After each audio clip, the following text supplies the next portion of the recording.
The auditor conducting the audit should take care to ensure that financial statements would not mislead anybody. He should verify that A. Ledger balances agree with the books of accounts.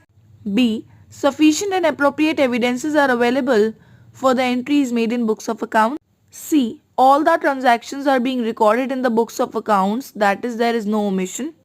D. The information contained in financial statements is clear and unambiguous.